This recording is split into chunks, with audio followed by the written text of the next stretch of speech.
প্রবাসীদের সব ভোট বাতিল এমন একটি বিভ্রান্তিকর ভুয়া তথ্য প্রায় সব সামাজিক যোগাযোগ মাধ্যমেই ছড়িয়ে পড়েছে। অথচ নির্বাচন কমিশন এ ধরনের কোনো ঘোষণাই দেয়নি। দাবিটি সম্পূর্ণ মিথ্যা। একইভাবে প্রবাসীদের পোস্টাল ব্যালটে জামায়াতের পক্ষে বেশি ভোট পড়েছে, এই দাবিটিও ভিত্তিহীন ও ভুয়া। শুধু তাই নয়, নির্বাচনের দিন ইন্টারনেট বন্ধের কোনো ঘোষণাও দেননি স্বরাষ্ট্র উপদেষ্টা। দর্শক, চলুন কিছু ফ্যাক্ট চেক দেখে নিই। সম্প্রতি প্রবাসীদের ভোট সব বাতিল দাবিতে একাধিক ভুয়া ফটোকার্ড ছড়িয়ে পড়েছে সামাজিক যোগাযোগ মাধ্যমে। এমন গুজবে আবার প্রায় 20,000 মানুষ বিভ্রান্তও হয়েছেন। তবে রিউমার স্ক্যানার টিমের অনুসন্ধানে প্রমাণিত হয়েছে দাবিটি সম্পূর্ণ মিথ্যা। নির্বাচন কমিশন সচিবালয়ের জনসংযোগ পরিচালক মোহাম্মদ রুহুল আমিন মল্লিক নিশ্চিত করেন, 7ই ফেব্রুয়ারি সকাল 10:15 পর্যন্ত মোট 4,22,960টি প্রবাসী পোস্টাল ব্যালট দেশে পৌঁছেছে। একাধিক গণমাধ্যম ও প্রধান উপদেষ্টার প্রেস উইংসের ফ্যাক্টস পেজেও একই তথ্য প্রকাশ করা হয়েছে এবং কোথাও ভোট বাতিলের কোনো প্রমাণ পাওয়া যায়নি। ওদিকে সামাজিক যোগাযোগ মাধ্যমে প্রচারিত প্রবাসীদের পোস্টাল ব্যালটে জামায়াতের পক্ষে বেশি ভোট পড়েছে এমন দাবিটিও সম্পূর্ণ ভুয়া। এই ভুয়া পোস্টগুলোতে ফেসবুকে অন্তত রিয়্যাক্ট পড়েছে 78,000-এরও বেশি এবং টিকটকে প্রচারিত ভিডিওগুলো দেখা হয়েছে অন্তত 17,57,000-এরও বেশি বার। বাস্তবে পোস্টাল ব্যালটের ভোট এখনও গণনাই শুরু হয়নি। নির্বাচন কমিশনের সিদ্ধান্ত অনুযায়ী সব পোস্টাল ভোট 12ই ফেব্রুয়ারি একসাথেই গণনা হবে। এদিকে নির্বাচনের দিন ইন্টারনেট বন্ধের কোনো ঘোষণা দেননি স্বরাষ্ট্র উপদেষ্টা। টিকটকে ছড়ানো এই দাবিটি সম্পূর্ণ মিথ্যা। স্বরাষ্ট্র উপদেষ্টা জাহাঙ্গীর আলম চৌধুরী কোথাও ইন্টারনেট বন্ধের ঘোষণা দেননি, বরং তিনি বলেছেন নির্বাচনের দিন ইন্টারনেট খোলা থাকবে এবং কেউ বন্ধ করলে তার বিরুদ্ধে আইনগত ব্যবস্থা নেওয়া হবে। আবার আইপিএল ও বিশ্বকাপ ইস্যুতে মুস্তাফিজুর রহমানের নামে প্রচারিত 50 কোটি দিলেও আইপিএল খেলব না মন্তব্যটি সম্পূর্ণ ভুয়া। রিউমার স্ক্যানারের অনুসন্ধানে এ দাবির পক্ষে কোনো নির্ভরযোগ্য প্রমাণ বা গণমাধ্যমের প্রতিবেদন পাওয়া যায়নি। বাস্তবে আইপিএল থেকে বাদ পড়া নিয়ে মুস্তাফিজ শুধু সংক্ষেপে প্রতিক্রিয়া জানিয়েছেন এবং এ বিষয়ে বিস্তারিত কোনো মন্তব্য করেননি। দর্শক, আজকে ফেক নিউজ স্ক্যানারের প্রতিবেদন তৈরি করতে গিয়ে দেখা গেল নির্বাচনকে কেন্দ্র করে অপতথ্য ছড়ানোর সবচেয়ে বড় মাধ্যম হয়ে উঠেছে সামাজিক যোগাযোগ মাধ্যম। বিশেষ করে নির্বাচনে অংশগ্রহণকারী জনপ্রিয় রাজনৈতিক দলগুলোকে ঘিরে ভুয়া ও বিভ্রান্তিকর তথ্যের পরিমাণ সবচেয়ে বেশি। এই বাস্তবতায় সামাজিক যোগাযোগ মাধ্যম নয়, বরং গণমাধ্যমের খবরগুলোতেই আস্থা রাখার পরামর্শ বিশেষজ্ঞদের। শায়ক দাস, ৭১।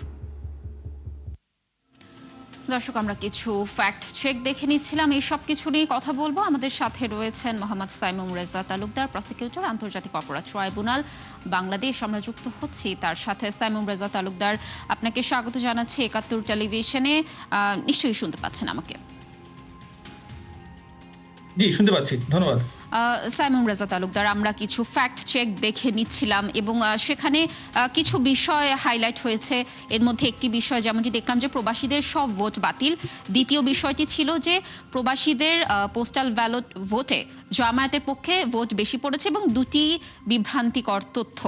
নির্বাচনের বাকি আর মাত্র কিছুদিন, এরকম একটি সময়ে যখন প্রবাসীদের সব ভোট বাতিল, এই বিষয়টিকে আসলে এরকম একটি গুজব ছড়ানো হচ্ছে, প্রবাসীদের মনে আসলে কি ধরনের প্রভাব পড়ছে বা সেক্ষেত্রে আমাদের দেশের যারা জনগণ রয়েছে তারাও কিছুদিন পর ভোট দিবে, কি ধরনের প্রভাব আসলে পড়তে পারে এবং ইলেকশন কমিশনের এক্ষেত্রে কি করণীয় হতে পারে, একটু জানবো আপনার কাছে। জি, ধন্যবাদ। খুবই গুরুত্বপূর্ণ প্রশ্ন করেছেন। বিশেষত ইলেকশনের আগে সোশ্যাল মিডিয়াগুলোতে এবং অনলাইন স্পেসে যখন ব্যাপক মাত্রায় গুজব এবং মিথ্যা তথ্য ছড়ানো হয়, সেটা কিন্তু যারা ভোটার আছেন তাদের সিদ্ধান্তকে প্রভাবিত করে নানা মাত্রায়। এবং একটি বড় অংশ হচ্ছে আমাদের শ্রমিক শ্রেণী অথবা যারা নিম্ন আয়ের শ্রেণী, হ্যাঁ, অথবা একটা বড় অংশ আছে যাদের হয়তো সেভাবে ডিজিটাল লিটারেসি অথবা ডিজিটাল সাক্ষরতা নাই। তো তারা কিন্তু খুব সহজেই আপনার এসব গুজব মিথ্যা তথ্যে বিশ্বাস করে ফেলে। তো এর ফলে যেটা হচ্ছে সেটা হচ্ছে যে তারা যদি সঠিকভাবে না জেনে বুঝে তাদের ভোটটা না প্রদান করেন, তাহলে এটা সর্বোপরি আমাদের যে গণতান্ত্রিক যে প্রক্রিয়া সেটাকে ব্যাহত করবে এবং আমরা যে চাচ্ছি যে এটি সংস্কার এবং আমরা যে চাচ্ছি যে সংসদে ভালো কিছু প্রার্থী, সেই চয়েসটা করার ক্ষেত্রে একটা ব্যাপক নেগেটিভ অথবা আপনার ঋণাত্মক একটা ভূমিকা পালন করবে। সাইমুম রেজা, আপনি যেমনটি বলছিলেন যে যারা জনগণ রয়েছে তারা অনেকেই আসলে ইন্টারনেট বা বিভ্রান্তিকর তথ্য এই সব কিছু বিষয় নিয়ে তেমনটা অবগত নয়। তাদের ক্ষেত্রে একটু তো সমস্যার কারণ হতেই পারে, কিন্তু আমি যেমনটি বলছিলাম যে নির্বাচনের বাকি কিন্তু আর কিছুদিন। আমাদের যারা প্রান্তিক জনগোষ্ঠী রয়েছে তারা যখন এমন একটি তথ্য জানলো যে জামাতের পক্ষেই ভোটটি বেশি পড়েছে, এটা আসলে তাদের ভোট দানের সময় আসলে কি ধরনের প্রভাব ফেলতে পারে তাদের মনের দিক থেকে যদি বলি, কি মনে হয় আপনার? দেখুন, একটি বড় ঝুঁকি রয়েছে যে নির্বাচনের দিন ভোট গ্রহণের সময় তখন যদি সোশ্যাল মিডিয়াতে ধরুন এরকম একটা মানে মিথ্যা তথ্য চলে আসলো যে অমুক কেন্দ্রে মারামারি হচ্ছে, অমুক কেন্দ্রে ব্যালট ছিনতাই হয়ে গেছে, অথবা এরকম তথ্য যদি কেউ উদ্দেশ্যমূলকভাবে ছড়িয়ে দেয় যে অমুক প্রার্থীর উপর হামলা হয়েছে, দেখা গেলো যে ভোটটাই বন্ধ হয়ে যেতে পারে কিছু কিছু কেন্দ্রে। তো এই ধরনের একটা আশঙ্কা রয়ে গেছে। তারপরে হচ্ছে যে আপনার ব্যাপক হারে বিভিন্ন প্রার্থী, বিশেষত নারী প্রার্থীদের বিরুদ্ধে অনলাইনে ব্যাপক ক্যাম্পেইন চলছে, বিদ্বেষমূলক বক্তব্য হচ্ছে। তো এটাও তো আসলে যে প্রার্থী তাদের প্রতি যারা ভোটার আছেন তাদের আস্থা কমিয়ে দেয়। তৃতীয়ত যেটা হচ্ছে সেটা হচ্ছে যে এরকম ভাবে যদি ব্যাপক হারে মিথ্যা তথ্য ছড়াতে থাকে তাহলে দেখা যাবে যে প্রার্থী এবং সরকারি বাহিনী অথবা আইন শৃঙ্খলা রক্ষাকারী বাহিনী তাদেরকে অনেক সময় মুখোমুখি দাঁড় করিয়ে দেওয়া হতে পারে এবং উস্কে দিয়ে একটা আপনার বিশৃঙ্খল পরিস্থিতির দিকে ধাবিত করাও কিন্তু সম্ভব। তো সর্বোপরি এটা যে একটি সুষ্ঠু নির্বাচনের পরিবেশকে ব্যাহত করবে। এই ক্ষেত্রে আমার নির্বাচন কমিশন একটা বড় ভূমিকা পালন করবে, কারণ নির্বাচনের সময় সরকারের বিভিন্ন কার্যক্রমে আসলে নির্বাচন সংক্রান্ত বিভিন্ন কার্যক্রম সম্পূর্ণভাবে নির্বাচন কমিশন থেকে নিয়ন্ত্রিত হয়। তো সোশ্যাল মিডিয়াতে নজরদারি এবং সোশ্যাল মিডিয়াতে কি ধরনের কন্টেন্ট প্রচার করা হচ্ছে, সেগুলো ভালো কন্টেন্ট না খারাপ কন্টেন্ট, সেগুলো বিদ্বেষমূলক কিনা, নির্বাচনের প্রভাব রাখবে কিনা, ফেলবে কিনা, সেগুলো নিয়ন্ত্রণ করার জন্য নির্বাচন কমিশনের আসলে একটি কার্যকর এবং সতর্ক পদক্ষেপ আমরা আশা করি। অবশ্যই সাইমুম রেজা, আপনি যেমনটি বলছিলাম যে উস্কানিমূলক পরিস্থিতি এবং আসলে করণীয় কি রয়েছে ইসির, এই বিষয়ে আপনার সাথে আমরা কথা বলবো। আপনি থাকুন আমাদের সাথে, একটি বিরতির সময় হয়েছে। দর্শক, আমরা কথা বলছিলাম মোহাম্মদ সাইমুম রেজা তালুকদারের সাথে। আমরা আলোচনায় আবার ফিরবো, কিন্তু একটি বিরতির সময় হয়েছে। থাকুন একাত্তরের সাথে। দর্শক, বিরতির পর আবারও স্বাগত একাত্তর টেলিভিশনের নিয়মিত আয়োজন ফেক নিউজ স্ক্যানারে। দর্শক, আমরা আপনাদেরকে কিছু ফ্যাক্ট চেক দেখিয়েছি এবং ফ্যাক্ট চেক নিয়ে কথা বলছিলাম, এবং ফ্যাক্ট চেকে আমাদের সাথে যুক্ত ছিলেন মোহাম্মদ সাইমুম রেজা তালুকদার, প্রসিকিউটর, আন্তর্জাতিক অপরাধ ট্রাইব্যুনাল বাংলাদেশ। আমরা আবারও তার সাথে যুক্ত হচ্ছি। সাইমুম রেজা তালুকদার, নিশ্চয়ই শুনতে পাচ্ছেন আমাকে? বিরতির পর আবারও স্বাগত জানাচ্ছি আপনাকে। সাইমুম রেজা, আমরা আরও একটি ফ্যাক্ট চেক দেখছিলাম যেখানে বলা হয়েছে যে নির্বাচনের দিন ইন্টারনেট সেবা বন্ধ থাকবে, যেটি সম্পূর্ণ বিভ্রান্তিকর একটি তথ্য। এরকম একটি তথ্য যখন প্রকাশিত হলো বা গুজবের মাধ্যমে ছড়ালো, আসলে দেখা গেছে যে বিভিন্ন জায়গায় এই বিষয়টিকে কেন্দ্র করে এক ধরনের অপ্রীতিকর পরিস্থিতির তৈরি হয়েছে, যেটা আসলে নির্বাচনের আগে কাম্য নয়।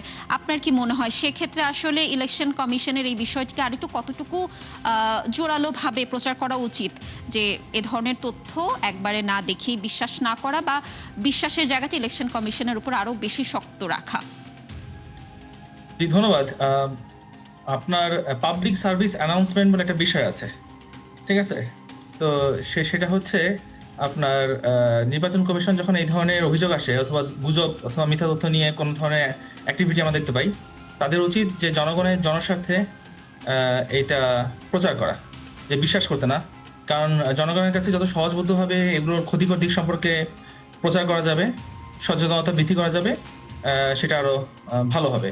এবং এটার প্রধান দায়িত্ব নির্বাচনের সময় নির্বাচন কমিশনের, এবং এটা বিভিন্ন মিডিয়াতে, সোশ্যাল মিডিয়াতে, প্রিন্ট ইলেকট্রনিক মিডিয়াতে যত বেশি সম্ভব প্রচার করাটা দরকার। কারণ যদি কার্যকরভাবে আমরা এই ক্ষতিকর তথ্য অথবা মিথ্যা তথ্য, ফেক নিউজকে আমরা মোকাবেলা করতে চাই, জনসচেতনতার সৃষ্টির কোনো বিকল্প নেই।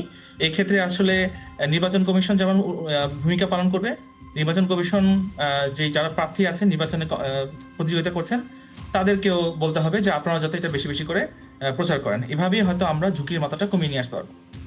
জি, সাইমুম রেজা আরেকটু বিষয় আপনার কাছে জানতে চাচ্ছি। যেহেতু আপনি অবশ্যই আইনে পারদর্শী, আইন আসলে এক্ষেত্রে কিভাবে একজন সাধারণ মানুষ থেকে শুরু করে রাজনৈতিক ব্যক্তিত্ব তাদেরকে সহযোগিতা করতে পারে যখন একটি গুজব বা বিভ্রান্তিকর তথ্য ছড়ানো হচ্ছে, সেক্ষেত্রে আইনি কী ধরনের পদক্ষেপের মাধ্যমে তারা আগাতে পারে, এ বিষয়ে যদি একটু বলতেন। জি, সেটা হচ্ছে যে এখানে মূল বিষয়টা হলো এখানে আইন শৃঙ্খলা রক্ষাকারী বাহিনীর সাথেও আপনার একটু সিনক্রোনাইজেশনের অথবা বিষয় আছে। সেটা হলো যে আইন শৃঙ্খলা রক্ষাকারী বাহিনী যখন আপনার করবে, এই কি বলে এটাকে, যে অ্যাকশনে যাবে, এটা আসলে নির্বাচন কমিশন এবং সরকার এবং যখন রাজনৈতিক যারা প্রার্থী আছেন তাদের সাথে একটা সমন্বয়ের মাধ্যমে। কারণ এখানে কোনো ভুল বোঝাবুঝি মানেই হচ্ছে এটা নির্বাচনের ক্ষেত্রে একটা অস্থিতিশীল পরিস্থিতি সৃষ্টি করা, কিন্তু একই সাথে যারা অপরাধী তাদেরকে আপনার ধরার বিষয় আছে, তাদেরকে গ্রেফতার করার বিষয় আছে। কিন্তু দেখা গেল যে আমরা এরকমও দেখেছি যে অপরাধীকে ধরতে যে এখানে ব্যাপক মাত্রায় সোশ্যাল মিডিয়াতে আইন শৃঙ্খলা রক্ষাকারী বাহিনীর বিরুদ্ধে অপতথ্য ছড়ানো হচ্ছে, তো সেটা তখন আইন প্রয়োগ করার ক্ষেত্রে এক ধরনের বাধা সৃষ্টি করে। তো এখানে আসলে সকল স্টেক হোল্ডারদের সমন্বিত পদক্ষেপ ছাড়া আপনি আইনও প্রয়োগ করতে গেলে ঝামেলা সৃষ্টি হবে। এখানে মিথ্যা তথ্য আবার ছড়ানো হবে সরকারকে এবং আইন শৃঙ্খলা রক্ষাকারী বাহিনীকে টার্গেট করে। আবার দেখা যাবে যে এটাতে প্রার্থীদের মধ্যেও ভুল বোঝাবুঝি সৃষ্টি হতে পারে। তো এখানে আমি মনে করি যে খুবই সতর্কতার সাথে আইন শৃঙ্খলা রক্ষাকারী বাহিনীকেও আপনার করতে হবে। আপনার কি বলে এটাকে, আইন শৃঙ্খলা রক্ষাকারী বাহিনীকে তাদের জি, কাজ দায়িত্ব করতে পালন দিতে হবে, তাদের নির্বাচন জায়গা থেকে অবশ্যই করতে তাদেরকে হবে। করতে হবে। সাইমুম রেজা তালুকদার, আপনি খুব ছোট করে আসলে খুব দারুণভাবে সুন্দর করে উত্তরগুলো দিয়েছেন। আশা করি যারা দর্শক রয়েছে আজকে তারা তাদের বিভ্রান্তিকর যেই বিষয়গুলো ছিল সেগুলো নিয়ে যথেষ্ট ক্লিয়ার হয়ে গেছে। সাইমুম রেজা তালুকদার, আপনাকে অসংখ্য ধন্যবাদ ৭১ টেলিভিশনে যুক্ত হওয়ার জন্য। দর্শক, এতক্ষণ আমাদের সাথে আলোচনায় ছিলেন মোহাম্মদ সাইমুম রেজা তালুকদার, প্রসিকিউটর, আন্তর্জাতিক অপরাধ ট্রাইব্যুনাল, বাংলাদেশ। দর্শক, আপনারা আছেন ফ্যাক্ট চেক নিয়ে ৭১-এর নিয়মিত আয়োজন ফেক নিউজ স্ক্যানারে। প্রতিদিন আমরা রিউমার দূর করতে হাজির হব, ঠিক একই সময়ে একইভাবে আপনারাও যুক্ত হতে পারেন। যে কোনো খবর যদি আপনাকে সংশয় ফেলে সেটির একটি স্ক্রিনশট আমাদেরকে মেইল করতে পারেন fns.71tv@gmail.com অথবা ফেসবুকে যোগাযোগ করুন www.facebook.com/facebook ফেক নিউজ স্ক্যানার। আমরা সেই তথ্যের ফ্যাক্ট চেক করে আপনাদের জানাবো। চটকদার শিরোনাম দেখে ক্লিক করবেন না। বিশ্বাস আর প্রতিক্রিয়া জানানোর আগে ফ্যাক্ট চেক করুন। থাকুন ৭১-এর সাথেই।